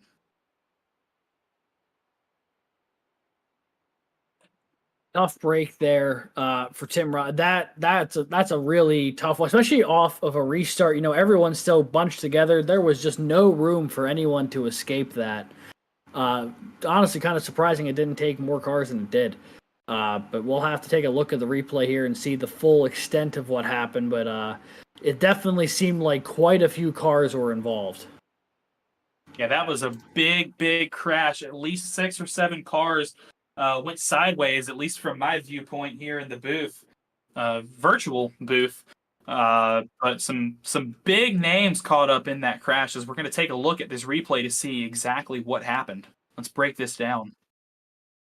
So you see the two, there's the 2 Clemson cars, the 98 of Hall, the Burrell, right in front of Leclerc on the bottom, Tim Robb on the 5. It looks like Burrell got loose, collects the 5, and the 61 to 720 checks up, and it's chaos from there. A lot of innocent parties in that one. Michael Seidor got a really bad break despite he had put together a pretty solid run so far today. He was hanging a good bit inside the top 15 or so. But that is certainly going to bring that run to a screeching halt amongst other really, really strong cars who had just come down pit road. So 888 gets loose, and him as well as a number of other drivers will have to pay for that one. And the 888 has received the EOL penalty. Start at the tail end of the field for hopefully the final restart of the race. Yeah, that was it's a tough break there, especially for a couple of noteworthy names. One of the names that jumped out immediately outside of Tim Robb, who you see on your screen here, getting service on his car, trying to get some repairs in. One of the other ones was our Season 8 champ, Drew Williams, who just kind of had nowhere to go and had to drive directly into that one. Certainly a tough break for him, as you can start to see the cars are adding up here on pit road, taking damages. Some big names too: Robbie Vrabel, Jason Wallet. You see Drew Williams now trying to make his way down pit road. That car is certainly worse for wear. Tim Robb getting repairs done on his machine as well. So a lot of CiL success on pit road right now, getting some repairs. Not what you want to see for those drivers, but it is It is the way Auto Club has been going so far here tonight, and it's allowed a lot of other names who we don't necessarily see as much up toward the front. Yeah, this has been, I think, one of the most diverse, incredible top tens that we've seen at the CIL in a long time. A nice diversity of rookies, of front runners, of champions, people who are learning, people you can learn from. Names new and old have worked their way in and out of the top 10, top 15. This has been one of the better races that we've seen over the past couple seasons. It's been a lot of fun, and I'm sure the drivers are out there having a blast as well. But there you can see shot from the back of the pace car. That is Matthew Morton from Ohio State to the inside. He retained the lead during that short green flag stint. He's going to be the control car coming into the restart zone. I believe that is Zach DeWale to his outside. Row 2 is going to be Matt O'Brien and Major Monsives. Edwin Onofre, Duncan O'Connor for row 3. Colin Kolpa, Connor Levy. Row 4, Rhett Crane and Jonathan Dyerkop. There's a name we haven't mentioned really all race. Dyerkop from the University of Central Florida in that 700 car has cracked his way into the top 10 for the first time tonight. But when they come to the green flag, they're going to be starting lap 79 of 100, so we're approaching the 20 to go mark. Every driver has made their last pit stop to make it to the end. It's going to be all sprint racing from here on out. These drivers are rearing behind the pace car. They are ready to go to finish up this race to see who's going to be the next driver to lock themselves into the College Cup Series playoffs and ultimately take home the huge points haul for both them and their school from tonight's event. Pace car makes the hard left onto pit road. Morton is the control car for Ohio State, and they're going to go green flag racing. Barty throws the green. We are back to racing at Auto Club. Man, look at those bad boys roar down the front stretch. And right now, Matthew O'Brien all over the back bumper of Matthew Morton for the lead. Now the 043 of Michigan Tech looking to the outside. Can he make the pass coming off of turn 2? Morton will block him. Onofre gets really loose, trying to save it. Oh, that could have been disastrous there. I think everyone gets away from it unscathed. Onofre will slowly work his way back into the line. But he saved it, but he'll lose a ton of ground in the process. That was almost really dicey. Is there 3 wide in the corner there? Really narrow exit of 4. A little bit of smoke off the wall. Couldn't tell you who it was. There was about 8 cars on the scene. But man, with only 20-some laps to go, or 20 laps to go, actually, all bets are off, and everyone is looking for every inch of real estate they can find out there, and they are not giving each other an inch. 20 laps remaining next time by, and it's still Matthew Morton at the head of the field. Matthew O'Brien in second place, as it looks like that's Logan Clampett making a move 3 wide going into turn 3. He's going to try and crack his way back in the top 10. But while we've got all these great battles going on through the field, the front runners have settled themselves out single file. What do you say we do our first CIL full send of the season? Absolutely, let's do it. Crank it up, producer Christian.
I'm going to go with.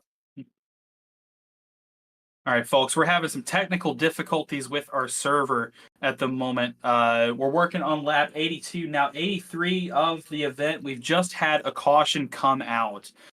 So we're going to hopefully get you some information. Matthew Morton retained the lead. O'Brien still in second.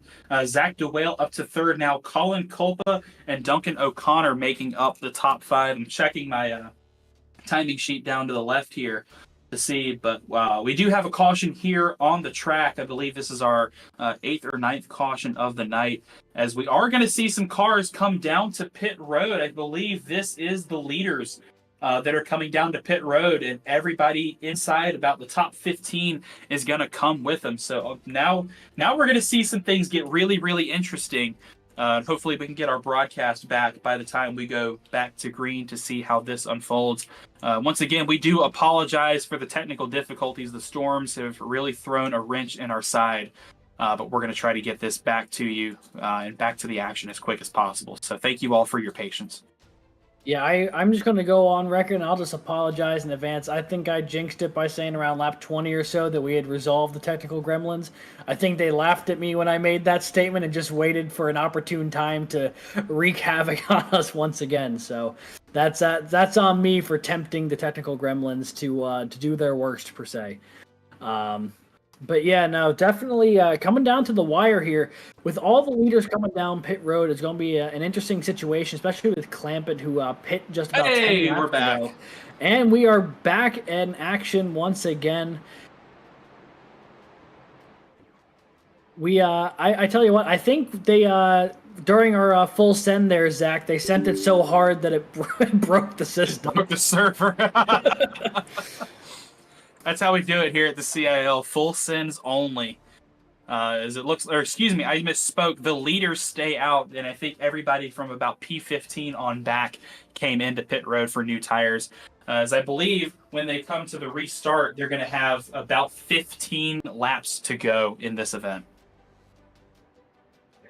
With that being the case, it does look like most of the top 10 stayed out. It looks to be a lot of the cars behind them who came down pit road. So a prime opportunity here for a lot of these cars who are still in the top 10 to hold on to those positions. The first car who had pit earlier, I believe, well, back on lap 74, was Logan Clampett there in 10th.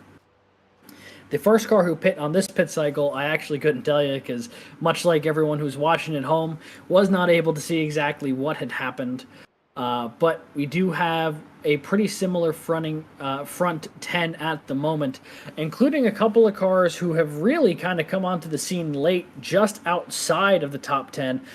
Thomas Toomey up in row 6 there. First time we've seen him up near the front all day. And as well, I mean, Colin Culpa's had a pretty decent run going, but currently running in row 2. The Indiana University driver putting on quite the show right now, running on the outside, the second row on the outside. Culpa putting together potentially a very sneaky race-winning campaign here. The reigning alumni champ putting in some work here this evening. Yeah. Matthew Morton still the lead car, the 043 of Matt O'Brien. It's a Matthew lockout on the front row. Could bode well for Matthew Nordberg, who's restarting just outside the top 10 as well. But we are going to get back to racing. 14 laps to go when they hit the stripe this time. Ohio State in control, going to hit the gas, gets a good shot from behind from the drivers on that low line, and back to racing at Auto Club.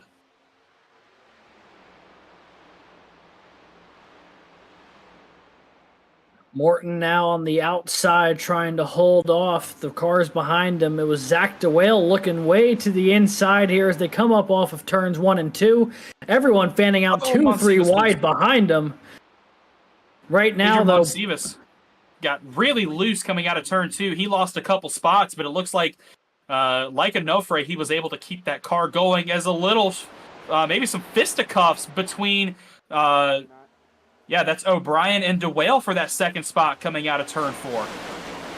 You see them just roaring down the front stretch there, and everyone kind of shimmying and shaking, trying to find that little bit of extra room. Right now, only 14 laps to go. Matthew Morton down to the inside here, trying to hold off Drew Joie, who's come onto the scene in a big way in the past 2 laps here, moving up to second, jumping up in front of Matt O'Brien. That'll relegate Michigan Tech back to third as Chattahoochee Technical moves up to second place here. More cars into the wall going up into 3. Now the Ohio State Buckeyes machine's got a mirror full of the cars behind them here as they come off of 4. Yeah, Drew Joie recovering from the. I went ahead and wrote him out of the race. A fatal pit strategy. Got caught out right as the caution came out earlier in the race, but now he is making his challenge for the lead, going underneath Matt Morton in Ohio State. Slightly newer tires for the Chattahoochee Tech machine, as he's going to be side by side with Morton as they come down the back straightaway. 11 laps to go when they come to the line this time, and this race is far from over, folks. Anybody inside the top 10 can walk away with the trophy tonight. Chattahoochee Technical on the inside, Ohio State on the outside with Cal State Fullerton and Michigan Tech just behind them. 4 cars all right in the line here as they go through the front stretch. Matthew Morton will lead that lap, but will he be able to lead the next one with all the pressure surrounding him? Now it's Joie diving down to the inside. Might be able to clear him if he slides up off the corner. Able to do so. A new leader here at Auto Club, but will Drew Joie be able to hold it as they go into turn 3? Matthew Morton got a huge head of steam coming out of turn 2. He is all over the back bumper of that 3 car. The 43 behind him of O'Brien is going to go with. But Morton changes lines in the middle of the corner, block the run from Logan Clampett on the bottom side, as we've got a ton of cars into the wall coming out of turn. Lots of smoke as these drivers are putting everything on the line to try to get up to the front. 10 to go. 10 laps to go here at Auto Club. Drew Joie holding off by only 2/10 over Matthew Morton. And then there is an absolute avalanche of cars coming in behind them as multiple cars will brush the wall coming off the corner. Everyone getting a stripe here at Auto Club. Meanwhile, it is the 3 car hanging on out front. Morton maybe looking to the outside here, but he's a couple car lengths back. Clampett, the only one daring to run the high line in the top 5 right now. Might be the move, though, is now he's to the outside of Matthew O'Brien. Michigan Tech and Cal State Fullerton battling it out for third. Clampett with an aggressive move down to block off the line from O'Brien. Clampett in the third onto the back bumper of Matthew Morton. It's an all-student top 3. Joie, Morton, Clampett battling it out for the win, but behind them it's the 04 Whale, as well as the 100 of Colin Copa, last season's alumni champion, duking it out for the alumni win and the points in that category.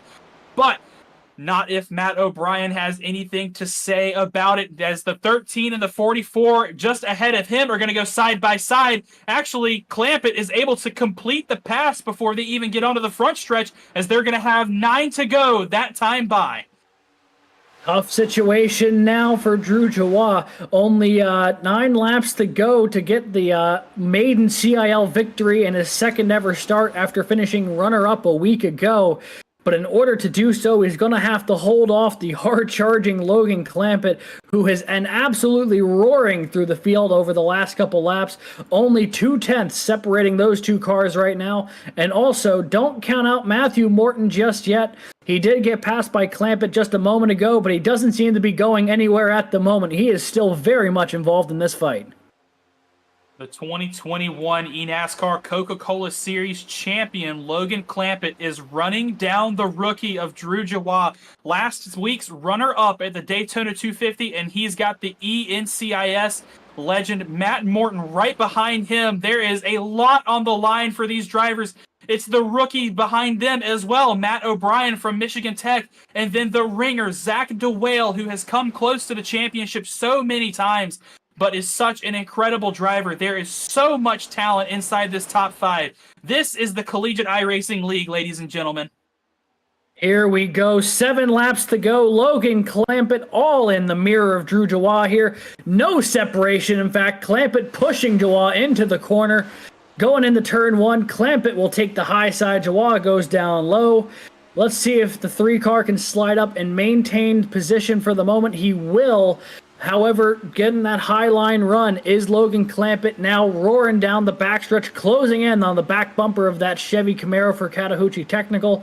Now looking to the outside once again is Clampett with Matthew Morton all over Matthew Morton still in the scene, but right now Logan Clampett all over the back bumper here of Drew Jawad, just trying to bait him into mistakes with only 6 laps to go now.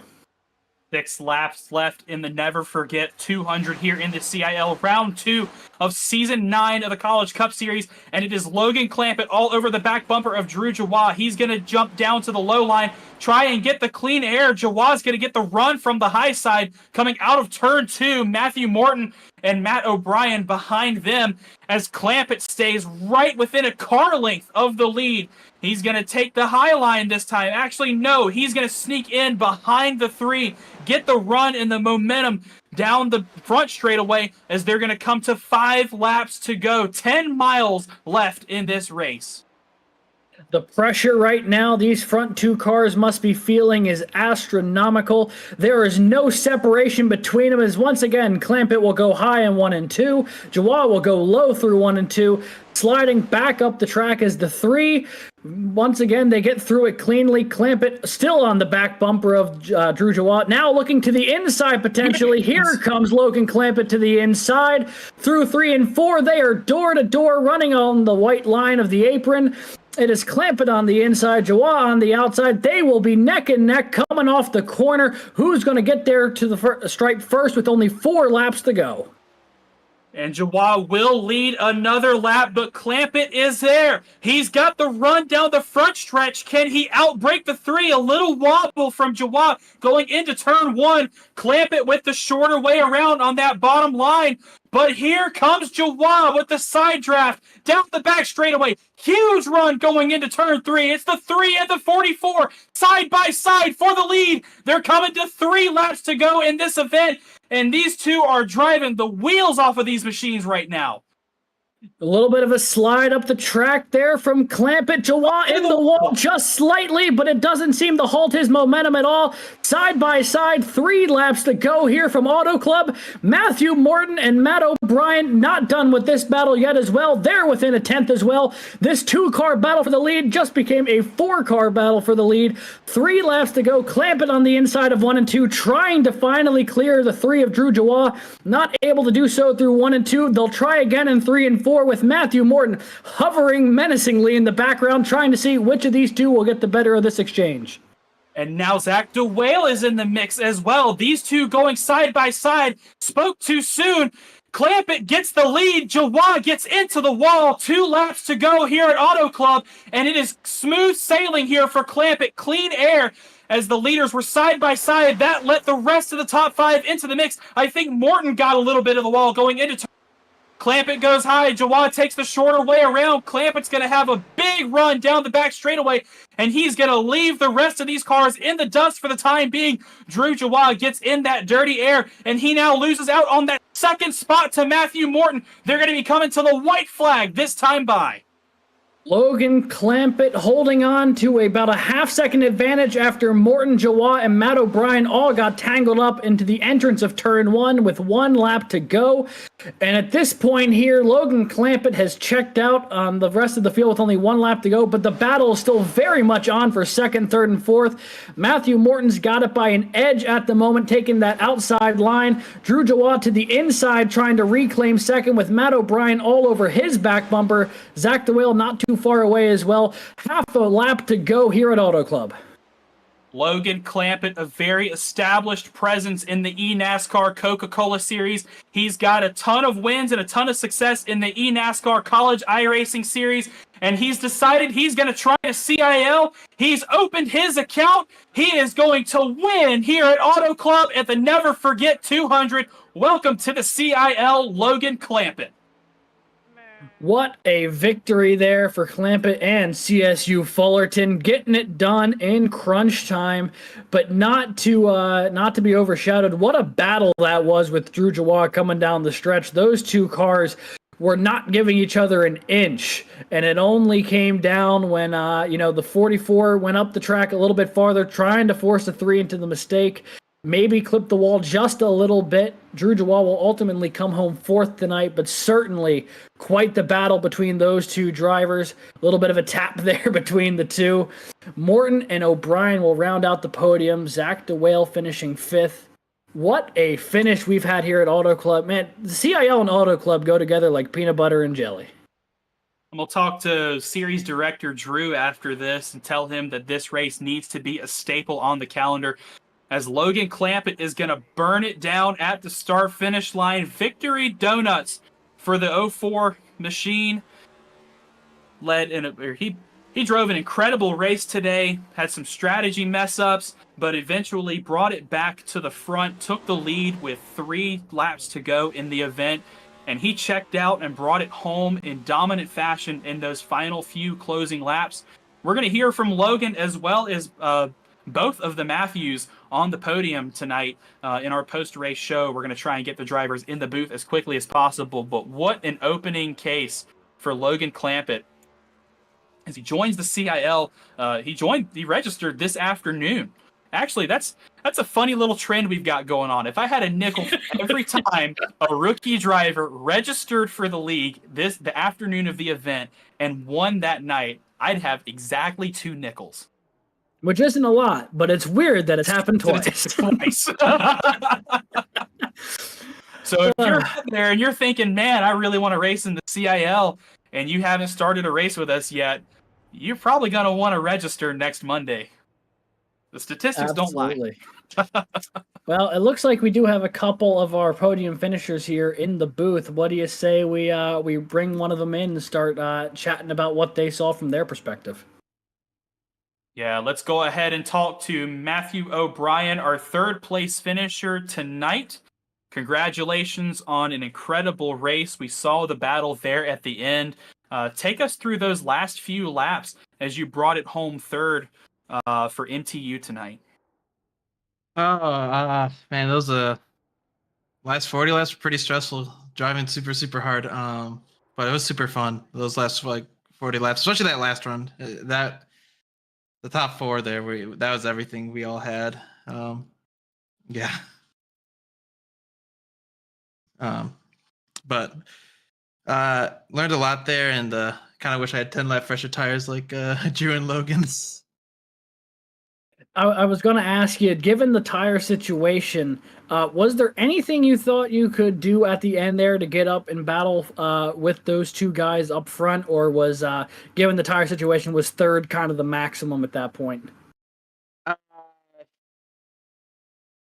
Yeah, 3rd was probably the maximum there. The only way it would have been to get any higher would have been if Drew and Logan got into each other there really hard and slowed them both up.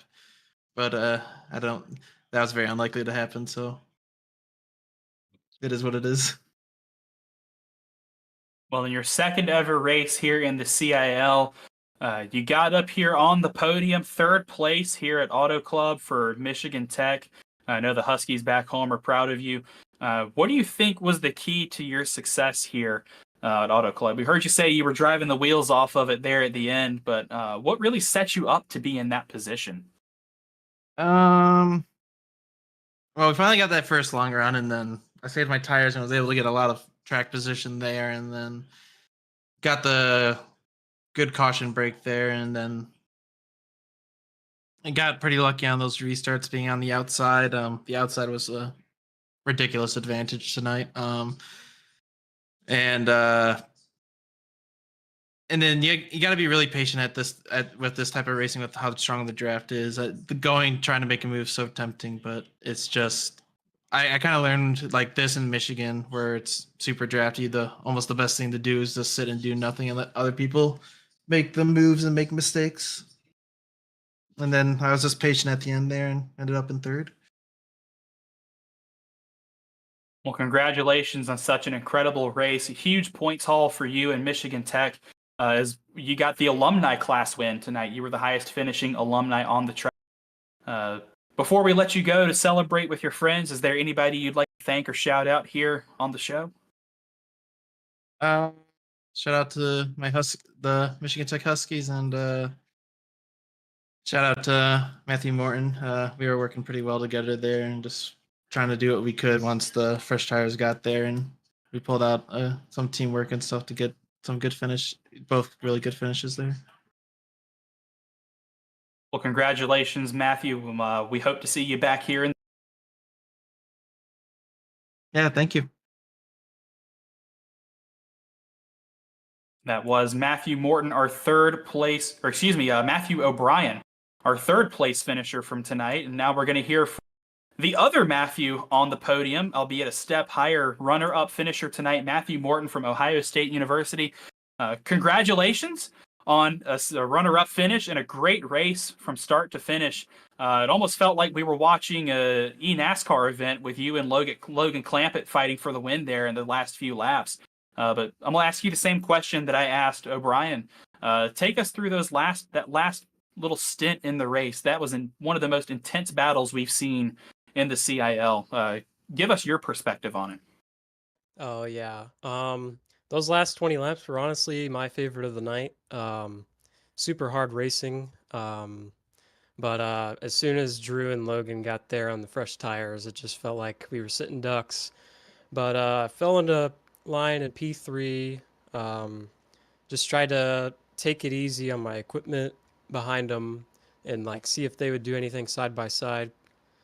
They ended up battling for quite a while side by side, but I just couldn't nudge up to the back bumper of either of them. But yeah, I mean, all I was doing was waiting for something to happen and try to capitalize on the opportunity. But ended up getting Drew there. I think he burned up his right rear, as he said after the race. But nothing for Logan at the end. He was super fast all night. Well deserved.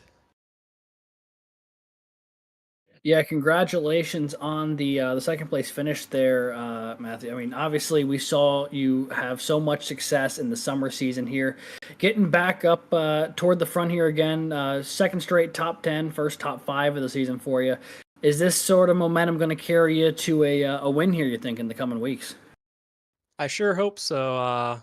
You always love starting the season strong, as you said. Escaped with a top 10 finish at Daytona and ended up getting a nice finish here as well to finish up the first 2 races. Again, I hope it'll lead to some momentum. I mean, it's obviously a good way to start the season. I hope we can get a win here soon. Well, I'm pretty sure that win is coming if your dominance in the Throwback Cup Series this summer has anything. One more question before we let you go. Do you want to look at the rest of the season? This second place finish is going to give you a heap of momentum as we go into Bristol next week and beyond. How are you going to use this momentum going forward to mount your potential playoff run? Man, I honestly couldn't answer that question. I know I'm leaning towards Bristol not being too great of a race, but just take what I've learned at Auto Club today. Track position is very important, but you obviously want to play the draft games in this car. So I think if we can carry the lessons learned from here and take them to other tracks, I think we could do very well there too. Matthew, congratulations on another podium here in great with your teammates and your friends. Anybody you'd like to thank or shout out here on the show? Well, first of all, I'd like to thank the top 4 there for that clean battle at the end. That was super fun. But also, I'd like to thank you guys for making this possible, letting me run in this series. This is awesome. Looking forward to future races. Well, Matt, congratulations again. We hope to see you in the booth here. Thank you guys. Go Bucks. That last part, I don't think I could agree with. There it is. I'm about to say that felt familiar from the summer after casting a handful of these. But it is that being said, it is time, I believe, to bring in our winner from this evening. Yes, he is our race winner, and he's coming to us from eNASCAR, taking a whack at the CIL, and has opened his account with a bang and a race win. Logan Clampett, welcome to the booth. We are happy you decided to join us tonight. I'm going to ask you the same question that I asked the other drivers before you. Take us through your charge to the lead in that last little green flag stint. Yeah, first and foremost, thank you, Zach, and everyone can blame you for getting me to join this league. So It's my fault. I admit it. but they so I know we pit there, and I restarted 15th, and the inside line just stacked up just a ton, man. And then the caution came out, and I had to restart 17th, and Drew was all the way up in 11th. So I was a bit further back. So I think it was like 25 to go or something like that. I restarted 17th there, and just tried to find as much clean air as possible, and try and find gaps to where I can pass people. And then we got another caution. We were stuck there in 10th, and we got another caution. Restarted 10th. Thankfully, I was on the outside this time, and then just tried to charge our way through. And I think the guys that didn't pit kind of hit their cliff spot.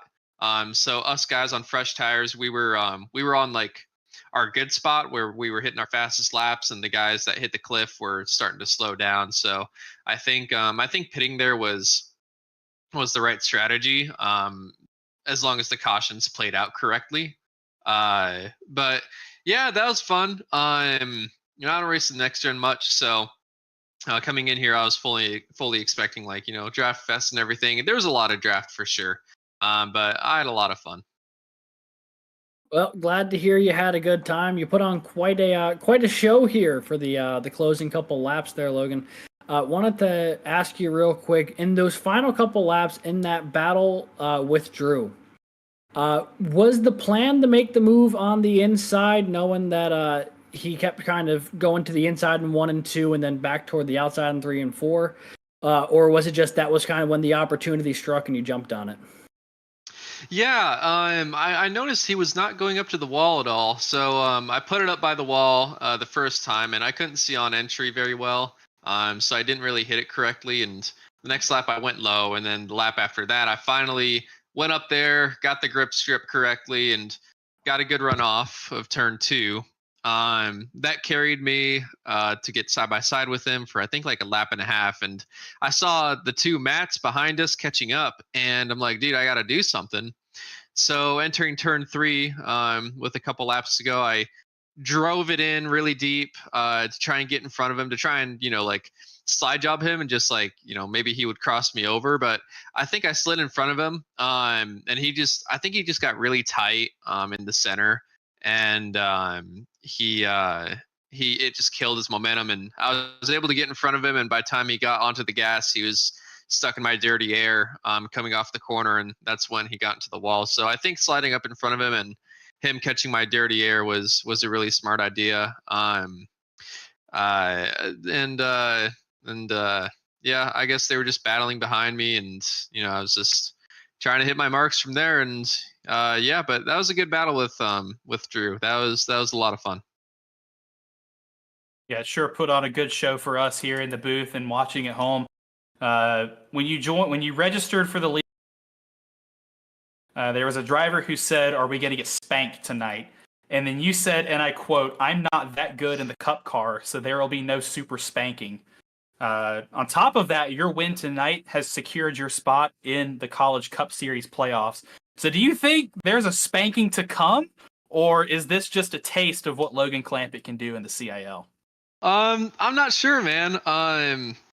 It was definitely, there was a lot of draft tonight, but I say I'm not great in the next gen just because I'm not as good as I am in the Xfinity car, and I'd like to drive it a little bit more and try and get used to the car a little bit more.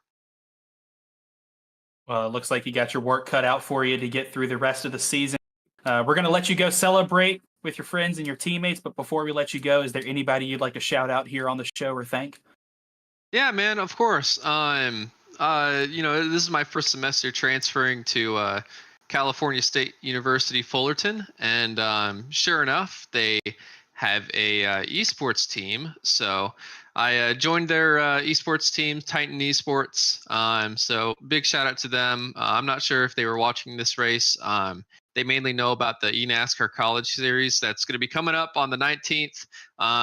My designer, Justin Rowden, is almost done with the paint scheme. I think it's going to look really good, and I'm really looking forward to seeing it. And as well as Cooler Master, it's sponsor for our esports team. So shout out to them as well. I don't really got any more sponsors at all nowadays. So I got my Under Armour paint scheme. So I guess thank you to Under Armour for, helping me. Well, I mean, I'm buying their clothes, but yeah, thank you for, I guess, creating the clothes so I can purchase them, I suppose, for the gym and making me look good. Logan Clampett, one of the more swole drivers here of the CIL. And he walks away with the win tonight in his debut. Thanks for hanging out in the booth with us, Logan. I'm sure we'll see you back here soon. Thank you, guys. Thank you for broadcasting. Appreciate it. Always. Have a great evening, man. Too. That was Logan Clampett, tonight's winner of the Never Forget 200 here from Auto Club. And while we're at it, Alex, let's go ahead and run through our final results here from Fontana.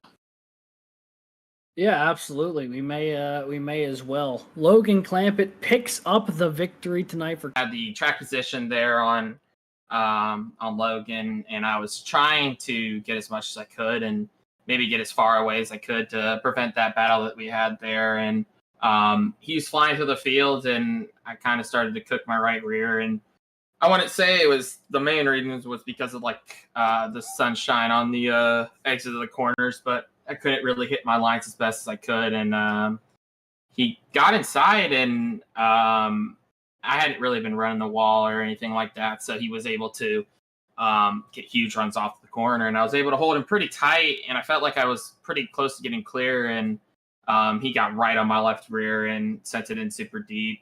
And when he started to slide up, I tried to start going for the cutback. Can't remember the name of that. But I tried to go under him and got a little loose. So I kind of just was like, okay, well, I'm just going to sit behind him. Didn't turn enough. And we got in the wall. Luckily, Matt was able to push me there. I feel like I would have fell back to fourth there. But at the end of the day, we'll take P4, P3 with the students' points. We'll keep the points lead. And we'll go on to Bristol, where I feel like I don't even really know what's going to happen going in that race. I'm just hoping that we can keep our car clean and maybe have a shot to win. I don't know. I mean, you're doing a really good job putting yourself in position week after week so far to open the season. I mean, a second and a fourth is about as good as you can set yourself up for a victory without actually punching the number one spot just yet. But at the rate you're going, I think you might get there sooner rather than later. But what does that say to you so far for the opening couple of weeks here now with the student point lead after two really strong runs to open the season? Yeah, it shows that we're here to compete. I mean, these are two of my better racetracks. I'm not too acquainted with Bristol, but it's gonna be fun to kind of learn a track that I haven't really run in this car. It's just gonna be about, like I said, having those consistent finishes. I know Matthew's had a couple as well, and he's right on my tail. But all in all, it was a super fun race. We kind of got screwed with staying out super long. I feel like I played the strategy perfectly, actually, and I pitted, and I was good to the end there. And one lap after I pit, we get the caution, had to drive from the wave around up to the top 10, and it was a lot of fun. I feel like if you push super hard, it really hurt you in the end, and I saved my tires really well, but it kind of didn't really matter. So, but yeah, looking forward to these next couple of weeks. Let's see if we can keep ourselves in the points lead. It was just a lot of fun there at the end. I respect everybody for in the top 4, top 5 for being so clean, racing so close. Yeah, Drew, this is a huge boost of momentum. Even though you weren't on the overall podium, you still get the P3 points for the student championship for both yourself and Chattahoochee Tech. But like I said, lots of momentum going on the rest of the season. We have no doubt that you'll be able to put together a great playoff run. You mentioned Bristol not being a track that you know very well. Are there any that you're really looking forward to put together a good run?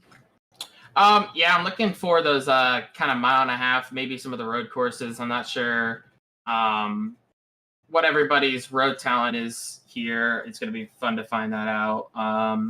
The yeah, I'm CiL looking- incorporates quite a few road ringers, that is for sure. A lot of people from the Formula Series tend to make a cameo appearance at Watkins Glen. Oh yeah, that should be a lot of fun. I really enjoy different type of road courses, so we're kind of looking forward to that. Maybe we won't get a win there, but I'm definitely looking forward to more of these mile and a halves. Can't find the schedules to give you exact, but I believe Las Vegas is on the schedule, correct? I believe so, yes. Yeah, I believe so we're it's looking coming up forward. relatively soon too. Yeah, it's gonna be a lot of fun to race at Las Vegas. I feel like that's another track where you gotta save the left side, left rear, and it's gonna be fun to save tires there. And yeah, like I said, mile and a half are a lot of fun, and definitely looking forward to those. But at the end of the day, it's nice to get another top 5 and keep the momentum rolling. Well, Drew, congratulations on an epic fight for the win. Thanks for putting on such an incredible show for us here in the booth and at home. And we know you said you had a blast out there as well, and we hope that you can keep this momentum going forward. While we've got you here with us on air, is there anybody you'd like to thank or shout out? Yeah, shout out to everybody at CiL. It's been a blast these first 2 races. Unfortunately, they haven't ended with us in victory lane, but it's definitely been a lot of fun. Shout out to Nexus Esports for having me, and it's gonna be fun to race Bristol. Well, thanks for volunteering your time to come and hang out with us in the booth, and I've got no doubt we're going to see you back here in the future. Yeah, thank you guys. Have a good one. You too. That was our 4th place finisher, Drew Jawad, who put on an incredible show and fight for the win there at the end. And Alex, I think now it's time for us to look at our final results from our Never Forget 200. Absolutely. I didn't want to cut you off initially, but I saw that we had the opportunity to talk to him and felt it was important that we hear from both of the cars who were battling for the win. But Logan Clampett officially gets it done for CSU Fullerton tonight. Matthew Morton for Ohio State and Matthew O'Brien for Michigan Technological will be 2nd and 3rd this evening. Drew Joie, who we just talked to from Chattahoochee Technical, will be 4th. Zach DeWale from St. Clair College in 5th.